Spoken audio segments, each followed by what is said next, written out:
Chers amis, bonjour. Bonjour depuis Hong Kong. Vous avez l'AFC derrière moi, International Financial Center. Je suis dans un zoo, c'est pour ça qu'il y a des bruits un peu bizarres.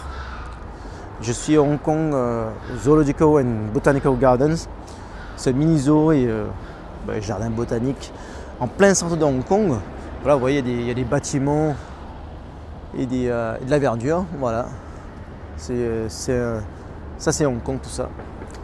Et voilà, en tout cas, ce petit parc est juste devant la cathédrale de l'Immaculée Conception dont je viens de sortir. Je viens de sortir de la messe.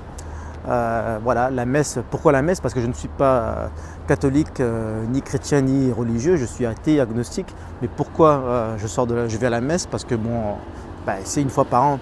C'est important d'y aller. On m'y invite. On m'y invite et on ne m'y invite pas juste parce qu'on me dit vas-y et qu'on veut que je me baptise. On m'y invite en tant qu'élu des Français étrangers, en tant que conseiller des Français étrangers. Donc c'est important que je réponde présent.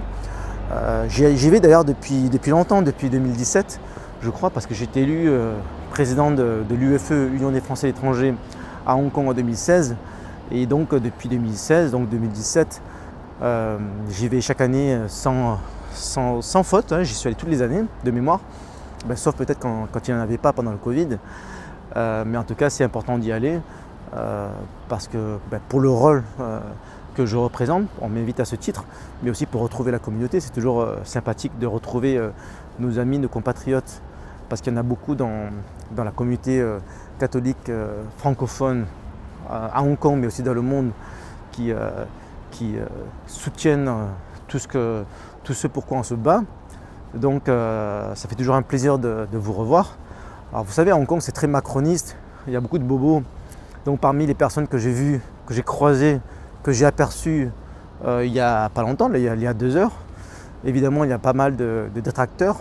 Mais voilà, je suis là parce qu'il y a plusieurs personnes qui viennent me dire bonjour, me saluer, qui veulent échanger quelques mots avec moi. Donc ça fait toujours plaisir de retrouver la communauté et voilà, de faire un point sur tout. Voilà. Donc j'en profite aussi pour parler un peu d'actualité. J'ai vu ce matin des critiques de la part de représentants, de députés, je crois que c'est députés LFI, mais en tout cas de représentants LFI qui critiquaient les fèves de Galette des Rois en France parce qu'elles représentaient des personnages, des animaux de la scène de la nativité. Donc ça, c'est fou.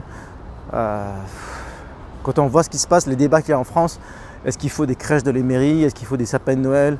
Ça va au-delà même de la laïcité, il y a les écologistes qui ne veulent pas qu'on utilise des vrais sapins, ils veulent faire des sapins en carton tout pourris, tout moches.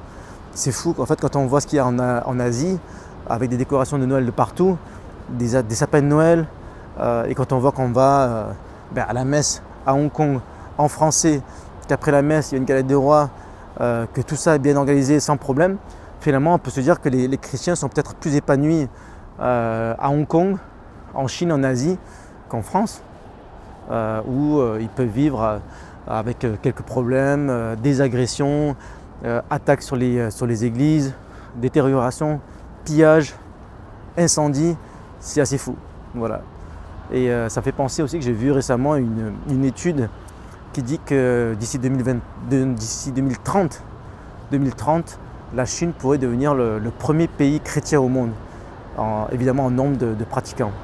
Plus que les États-Unis, je crois que c'est les États-Unis en ce moment, ou le Brésil, mais en tout cas plus que les États-Unis et le Brésil, parce que la population pratiquante chrétienne augmente. D'ailleurs là aujourd'hui j'ai vu 2 membres du CFI, enfin une membre du CFI avec son mari, et c'est la première fois qu'elle venait aujourd'hui, j'en avais parlé, et c'est une Hongkongaise, qui est plutôt francophone, qui apprend le français, et ça m'a fait plaisir de la voir aujourd'hui. Et en fait j'ai appris qu'elle a été baptisée il y a 2 ans. Voilà, donc en fait à Hong Kong, en Chine, vous avez de plus en plus de catholiques, de chrétiens qui se convertissent, qui s'intéressent, et je trouve que c'est plutôt positif.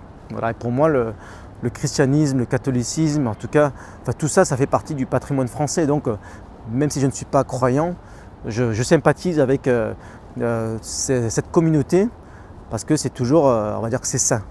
Ça contribue au rayonnement de la France, de le monde aussi, je pense, parce que la messe est en français, On parle pas, c'est une communauté, donc c'est toujours bien à promouvoir, à soutenir. Donc voilà, n'hésitez pas à vous renseigner partout dans le monde, pas qu'à Hong Kong, mais partout dans le monde. Je sais qu'il y a des communautés catholiques francophones très fortes. J'étais aux Philippines en 2022 et j'étais, je ne sais pas si c'était une messe en français, mais je sais qu'il y a une communauté très forte chez les Français, les francophones aux Philippines. Mais bon, c'est un exemple parmi tant d'autres. Voilà. Allez, à très vite.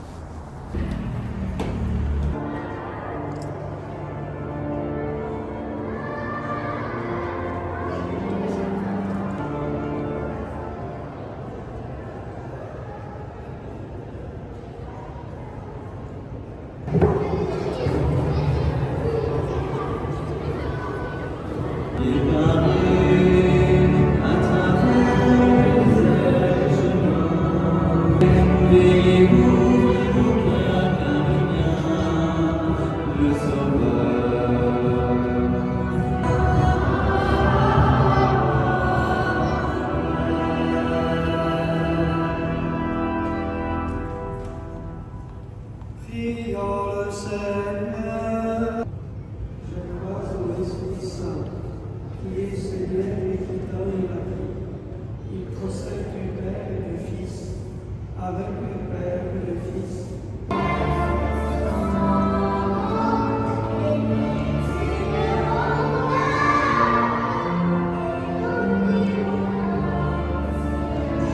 Grâce toujours et en tout lieu, Seigneur Maître Saint, Dieu éternel et tout-puissant.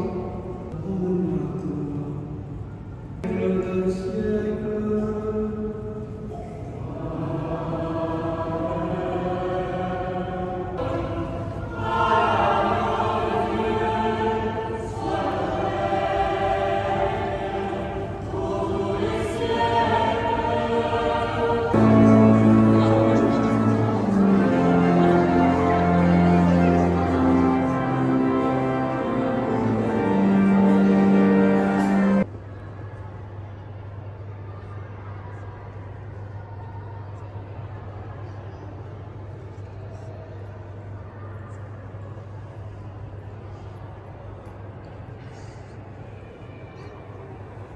Aider pour les servir les boissons. Je me suis dit peut-être aider pour les servir les boissons.